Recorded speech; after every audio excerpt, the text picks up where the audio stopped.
नमस्कार मित्रांनो, मी विवेक साळुंके आपलं स्वागत करतो सी एस एज्युकेशन या यूट्यूब चॅनलवर. आज आपण औरंगाबादचा जो काही कारागृहाचा पेपर झालेला होता, कारागृह पोलीस शिपाईचा औरंगाबाद जिल्ह्याचा, तर त्या पेपरमधले आपण सामान्य ज्ञानचे 40 प्रश्न तुम्हाला विचारले गेलेले होते. 40 प्रश्न तुम्हाला या पेपरमध्ये विचारले गेलेले होते. ते संपूर्ण प्रश्नांचं आपण इथं स्पष्टीकरण पाहणार आहोत आणि प्रत्येक प्रश्नाचं आपण उत्तर इथं पाहणार आहोत. जर तुम्ही कोणी नवीन असाल आपल्या चॅनलला तर सबस्क्राईब करून घ्यायचं आहे. बाजूमध्ये बेल आयकॉन असेल त्याला प्रेस करून द्यायचं आहे, जेणेकरून तुम्हाला जे काही येणारे नवीन व्हिडिओज असतील त्याचे नोटिफिकेशन तुम्हाला मिळून जातील. आणि ह्या प्रश्नामध्ये कमीत कमी 14 प्रश्न तुम्हाला रिपीट झालेले आहेत. 14 प्रश्न तुम्हाला काय झालेले आहेत, रिपीट झालेले आहेत मागील पेपरमधले. तर तेही तुम्हाला मी सांगत चालेल. आणि आपण जे काही लेक्चर घेतलेलं होतं औरंगाबादसाठी आणि कारागृहासाठी आणि संभाव्य प्रश्न उत्तर वन लाईनर स्वरूपात, तर त्याच्यातले कमीत कमी 7 ते 8 प्रश्न तुम्हाला इथं विचारले गेलेले आहेत. तर त्याचीही लिंक तुम्हाला मी डिस्क्रिप्शनमध्ये देऊन देतो. ज्यांचा उद्या जळगाव SRPF साठी ज्यांचा पेपर असेल त्यांच्यासाठी तो महत्त्वपूर्ण असणार आहे ते लेक्चर. तर मग चला आपण आपल्या प्रश्नांना सुरुवात करूया. तर पहिला प्रश्न विचारला गेलेला होता, जीकेचा प्रश्न होता. 35 नंबरचा प्रश्न होता. डायरेक्ट 35 नंबरचा प्रश्न होता तुमचा. ममता बॅनर्जी यांनी नुकतीच पश्चिम बंगालच्या मुख्यमंत्री पदाची शपथ घेतली. त्या कितव्यांदा पश्चिम बंगालच्या मुख्यमंत्री होत आहेत? तर ममता बॅनर्जी यांनी जी काही नुकतीच पश्चिम बंगालमध्ये मुख्यमंत्री पदाची शपथ घेतलेली आहे, तर त्या कितव्यांदा मुख्यमंत्री होत आहेत पश्चिम बंगालच्या? तर त्या तिसऱ्यांदा होत आहेत. ऑप्शन नंबर 3, तिसऱ्यांदा त्या मुख्यमंत्री होत आहेत पश्चिम बंगालच्या ममता बॅनर्जी.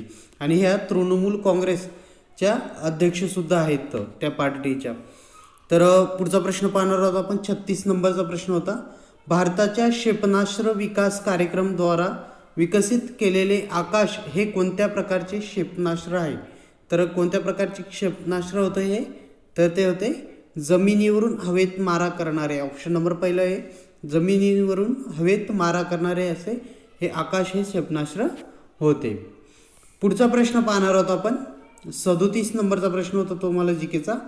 महाराष्ट्र राज्य शासनातर्फे दिला जाणारा 2020 या वर्षाचा महाराष्ट्र भूषण पुरस्कार मार्च 2021 मध्ये खालीलपैकी कोणाला जाहीर झाला आहे? तर कोणाला जाहीर झाला 2021चा महाराष्ट्र भूषण पुरस्कार? तर तो आशा भोसले. ऑप्शन नंबर 1 आशा भोसले यांना तो जाहीर झालेला आहे. तर हा प्रश्न सुद्धा तुम्हाला रिपीट झालेला आहे या पेपरमध्ये. मागच्या पेपरमध्ये तुम्हाला हा प्रश्न 2 वेळेस विचारला गेलेला आहे, तर या पेपरमध्ये सुद्धा रिपीट झालेला आहे. पुढचा प्रश्न पाहणार आहोत 38 नंबरचा. नुकताच लागू झालेला रेरा कायदा खालीलपैकी कशाशी संबंधित आहे? तर कशाशी संबंधित आहे हा रेरा कायदा? तर हा रेरा कायदा आहे तो बांधकाम व्यवसायाशी संबंधित आहे. ऑप्शन नंबर 2 बांधकाम व्यवसायाशी हा कायदा संबंधित आहे. बरेचसे प्रश्न रिपीट होत आहेत, ते तुम्हाला सांगत चालेल मी कोणते प्रश्न रिपीट झाले. 39 नंबरचा प्रश्न पाहणार आहोत आपण. बलात्कार पीडित महिलांसाठी आर्थिक मदतीसाठी खालीलपैकी कोणती योजना कार्यान्वित आहे? तर कोणती योजना कार्यान्वित आहे? तर कोणती? सुकन्या समृद्धी योजना, बेटी बचाओ योजना, दामिनी पथक योजना की मनोधैर्य योजना? तर कोणती आहे? तर ती ऑप्शन नंबर 4 मनोधैर्य योजना. ही योजना बलात्कार पीडित महिलांसाठी आर्थिक मदतीसाठी ती कार्यान्वित आहे. पुढचा प्रश्न होता तुम्हाला 40 नंबरचा. खालीलपैकी कोणत्या राज्य किंवा केंद्रशासित प्रदेशाने कोविड-19मुळे पतीचे निधन झालेल्या महिलांसाठी मिशन वात्सल्य हे विशेष अभियान सुरू केले आहे? तर कोणत्या राज्याने हे मिशन वात्सल्य हे अभियान सुरुवात केलेले आहे? तर ते आहे महाराष्ट्र या राज्याने मिशन वात्सल्य ही कोविड-19मुळे पतीचे जे काही निधन झालेले असतील अशा महिलांसाठी मिशन वात्सल्य ही योजना महाराष्ट्र सरकारने चालू केलेली आहे. पुढील प्रश्न होता 41 नंबरचा प्रश्न होता. सौदी अरेबियाच्या राजदूत पदावर काम केलेले महाराष्ट्र पोलीस दलातील अधिकारी कोण? तर कोण आहेत? सौदी अरेबियाचे जे काही राजदूत होते त्या पदावर त्यांनी काम केलेलं होतं. त्यानंतर महाराष्ट्र पोलीस दलातील ते अधिकारी आहेत, तर ते कोण आहेत? अहमद जावेद. ह्या प्रश्नाचं थोडं कन्फ्युजन आहे. तर याचं तुम्हाला जर व्यवस्थित उत्तर माहीत असेल तर ते तुम्ही कमेंटमध्ये द्यायचं आहे, पण माझ्या मते अहमद जावेद हे त्याचं बरोबर उत्तर आहे. तर मग पुढचा प्रश्न पाहूया 42 नंबरचा. खालीलपैकी कोणते राष्ट्र सार्क संघटनेचे सदस्य नाही आहे? तर सार्क संघटनेचे जे काही सदस्य आहेत त्यांच्यामध्ये एक आपल्याला 4 ऑप्शन दिले, 4 पैकी एक जो देश आहे तो सार्क संघटनेचा सदस्य नाही आहे. तर तो मग तो कोणता आहे? तर तो आहे चीन. चीन हा देश सार्क संघटनेचा अजूनही सदस्य नाही आहे. पुढचा प्रश्न होता 43 नंबरचा. एव्हरेस्ट शिखर सर करणारी पहिली भारतीय विकलांग महिला कोण? तर कोण होती ती पहिली भारतीय विकलांग महिला जिने एव्हरेस्ट शिखर सर केलेला होता? तर ते होते Arunima Sinha. Option number first आहे अरुणिमा सिन्हा. हे पहिली भारतीय विकलांग महिला आहे जिने एव्हरेस्ट शिखर सर केलेले आहे. पुढचा प्रश्न आहे 44 नंबरचा. पुढचा प्रश्न होता तुमचा. आंध्र प्रदेश या राज्याचे विभाजन करून नवीन तयार झालेले घटक राज्य कोणते? तर आंध्र प्रदेशमधनं जो काही वेगळं राज्य झालेलं आहे तर ते कोणतं आहे? तर ते आहे तेलंगणा. तेलंगणा हे राज्य आंध्र प्रदेश राज्यातून वेगळे झालेले आहे. पुढचा प्रश्न होता 45 नंबरचा.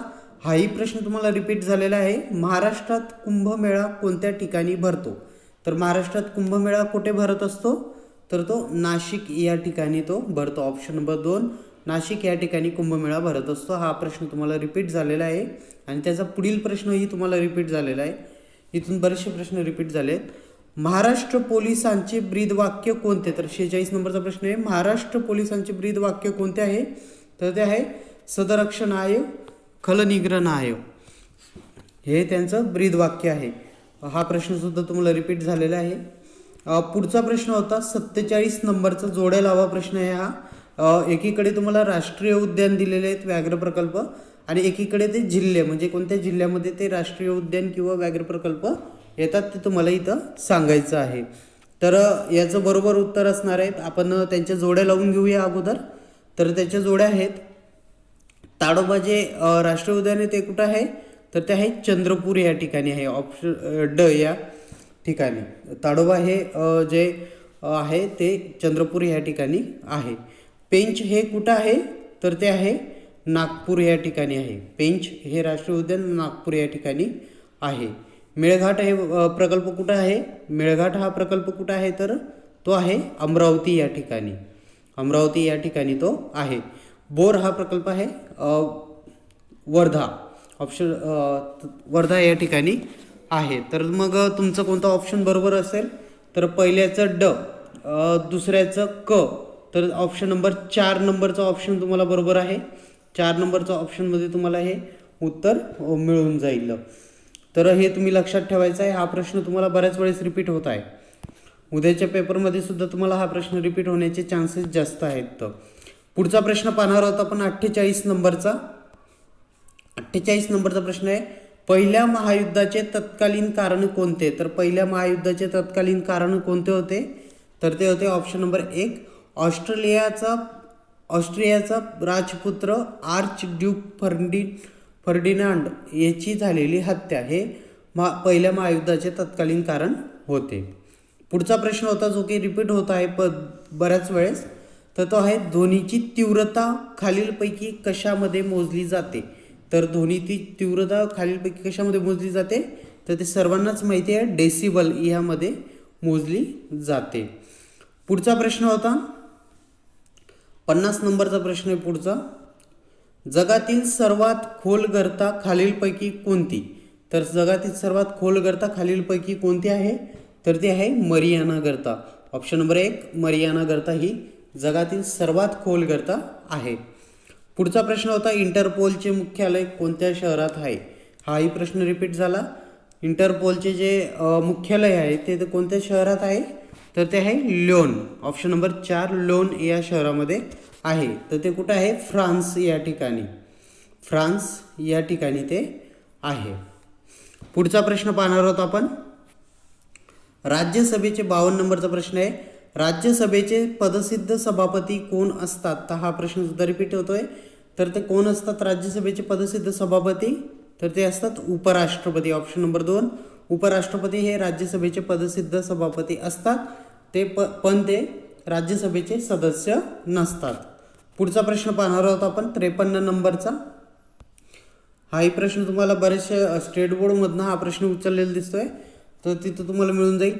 पाल्कची सामुद्रधुनी खालीलपैकी कोणत्या दोन देशांदरम्यान आहे? हाही प्रश्न रिपीट झालेला आहे तुम्हाला.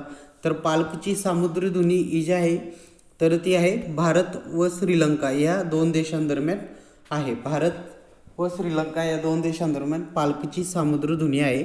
आपण जो एक्सपेक्टेड पेपर घेतलेला होता औरंगाबाद कारागृहाचा 2 दिवसापूर्वी, तर त्याच्यात हा प्रश्न आपण डायरेक्ट घेतलेला आहे. पुढचा प्रश्न पाहणार आहोत 54 नंबरचा. महाराष्ट्रातील कोणता जिल्हा सर्वात शेवटी अगदी अलीकडच्या काळात निर्माण केला गेला आहे? तर सर्वात शेवटी कोणता जिल्हा निर्माण झालेला आहे? तर तो आहे पालघर. पालघर हा जिल्हा सर्वात शेवटी निर्माण झालेला महाराष्ट्रातील जिल्हा आहे. पुढचा प्रश्न पाहणार आहोत आपण 55 नंबरचा.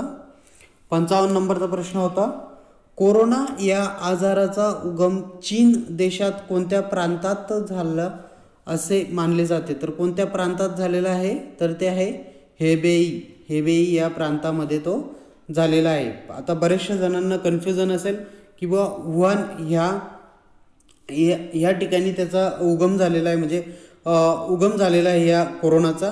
तर तसं नाही, त्यांनी आपल्याला प्रांत विचारलेलं आहे, त्यामुळे आपण हुबई हे प्रांत दिलेलं आहे. तसं आपण आन्सर कीवर डिपेंड राहूया.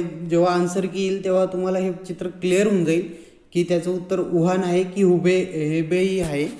तसं तुम्हाला ते उत्तर मी तुम्हाला त्यावेळेस तुम्हाला अपलोड करून तुम्हाला ते सांगून देईल. पण त्याचं उत्तर माझ्या मते हेबेई असलं पाहिजे, कारण की त्यांनी प्रांत विचारला आहे, शहर विचारलेलं नाही आहे. पुढचा प्रश्न पाहणार आहोत आपण. पुढचा 56 नंबरचा प्रश्न आहे, तोही जोड्या लावायचा, आणि हाही प्रश्न तुम्हाला रिपीट झालेला आहे बऱ्याच वेळेस. तर त्याचं उत्तर आहे तुम्हाला, आपण पहिले जोड्या लावून घेऊ. एका ठिकाणी पहिल्या ब्लॉकमध्ये जीवनसत्व आणि त्या अभावी होणारे जे काही रोग आहेत तर त्याचे नाव दुसऱ्या ब्लॉकमध्ये आहेत, त्याच्या जोड्या तुम्हाला इथं लावायच्या आहेत. तर त्याच्या जोड्या लावताना आपण पाहूया. अजीवनसत्वमुळे कोणता रोग होतो कमीमुळे? तर तो होतो रातआंधळेपणा. रातआंधळेपणा हा रोग होतो अजीवनसत्वाच्या कमतरतेमुळे. पुढचा आहे ब जीवनसत्व. तर ब जीवनसत्वामुळे होतो बेरीबेरी. ब म्हणजे बेरीबेरी, ब जीवनसत्व म्हणजे बेरीबेरी. पुढचा हे आहे क जीवनसत्वामुळे कोणता रोग होतो? तर तो होतो स्कर्वी. स्कर्वी हा होत असतो क जीवनसत्वामुळे. आणि चौथा आहे ड जीवनसत्व. ड जीवनसत्वामुळे होतो मूळदूस हा रोग होत असतो. तर याचं बरोबर उत्तर असणाऱ्या ऑप्शन आपलं 2 नंबरचं. 2 नंबर ऑप्शन आपलं हे बरोबर असणार आहे. पुढचा प्रश्न पाहणार आहोत आपण 57 नंबरचा प्रश्न पाहणार आहोत आपण. पुढील खाली दिलेल्या पैकी लष्करातील सर्वात मोठा हुद्दा कोणता आहे? तर खाली दिलेल्यापैकी लष्करातील सर्वात मोठा हुद्दा कोणता आहे? तर तो आहे जनरल. ऑप्शन नंबर 4 जनरल हा हुद्दा आहे, जो काही लष्करातील सर्वात मोठा हुद्दा आहे. सध्या बिपिन रावत यांचं जे काही हेलिकॉप्टर क्रॅश झालं त्याच्यात त्यांचं निधन झालं, तर त्याच्यावरून कदाचित हा प्रश्न विचारलेला असावा माझ्या मते. तर त्याचं उत्तर आहे जनरल. पुढे जाऊया आपण. 58 नंबरचा प्रश्न पाहणार आहोत. लोकसभेचे सदस्य होण्यासाठी किमान वयोमर्यादा किती आहे? तर लोकसभेचे सदस्य होण्यासाठी किमान वयोमर्यादा किती आहे? तर ते आहे 25. ऑप्शन नंबर 4 25 वर्ष कंप्लीट असलं पाहिजे, त्यावेळेस आपण लोकसभेच्या निवडणुकीला उभं राहू शकतो. लोकसभेचे सदस्य होण्यासाठी ती पात्रता आहे, वयोमर्यादा आहे. पुढचा प्रश्न होता 59 नंबरचा. कॉलरा आजार कशामुळे होतो? तर कॉलरा आजार कशामुळे होतो? तर तो होतो जीवाणूमुळे. ऑप्शन नंबर 2 जीवाणूमुळे तो होत असतो कॉलरा हा आजार. पुढचा प्रश्न होता आणि सगळ्यात सोपा प्रश्न होता, प्रत्येकाला हा प्रश्नाचं उत्तर जमेल. तर तो 60 नंबरचा प्रश्न होता. खालीलपैकी कोणता दिवस आंतरराष्ट्रीय महिला दिन म्हणून साजरा केला जातो? तर आंतरराष्ट्रीय महिला दिन केव्हा साजरा केला जातो? तर सर्वांनाच माहिती आहे 8 मार्च, आणि हा प्रश्नही रिपीट होत आहे प्रत्येक पेपरमध्ये बऱ्याचशा. तर पुढे पाहूया आपण. 61 नंबरचा प्रश्न होता. तामिळनाडू या राज्याचे मुख्यमंत्री कोण आहेत? तर तामिळनाडू या राज्याचे मुख्यमंत्री कोण आहेत? तर ते आहेत M.K. स्टॅलिन. M.K. स्टॅलिन हे ते तामिळनाडू राज्याचे मुख्यमंत्री आहेत. जिथं बिपिन रावत यांचं हेलिकॉप्टर क्रॅश झालं त्या ठिकाणी, त्या बॉर्डरवरच झालेलं आहे त्याच ठिकाणी. तर तिथले तामिळनाडूचे जे काही मुख्यमंत्री आहेत ते M.K. स्टॅलिन हे आहेत. पुढचा प्रश्न पाहणार आहोत आपण. 62 नंबरचा प्रश्न होता. अमेरिकेने हिरोशिमा व नागासाकी या दोन शहरांवर खालीलपैकी कोणत्या तारखांना अणुबॉम्ब टाकले? तर हिरोशिमा आणि नागासाकी या दोन ठिकाणी, जपानचे हे दोन ठिकाण आहेत, हिरोशिमा आणि नागासाकी, इथे अमेरिकेने बॉम्ब टाकले होते. तर ते कोणत्या तारखेला टाकले होते ते अणुबॉम्ब? तर ते पाहायचं आहे आपल्याला. तर ते टाकलेले होते 6 ऑगस्टला आणि 9 ऑगस्ट 1945ला ते टाकलेले होते. ऑप्शन नंबर ए अनुक्रमे 6 ऑगस्ट व 9 ऑगस्ट 1945 या टायमाला ते टाकलेले होते. पुढचा प्रश्न होता तुम्हाला 63 नंबरचा प्रश्न होता. जगातील 7 आश्चर्यांपैकी एक आश्चर्य म्हणून गणला गेलेला झुलता मनोरा खालीलपैकी कोणत्या शहरात आहे? तर हा जो झुलता मनोरा आहे, जे की 7 आश्चर्य आहेत जगामध्ये, तर त्याच्यातील हा एक झुलता मनोरा हे एक आश्चर्य आहे. तर तो कुठे आहे? तर तो आहे पिसा, इटली या ठिकाणी. ऑप्शन नंबर 1 पिसा, इटली या ठिकाणी आहे. पुढचा प्रश्न होता 64 नंबरचा.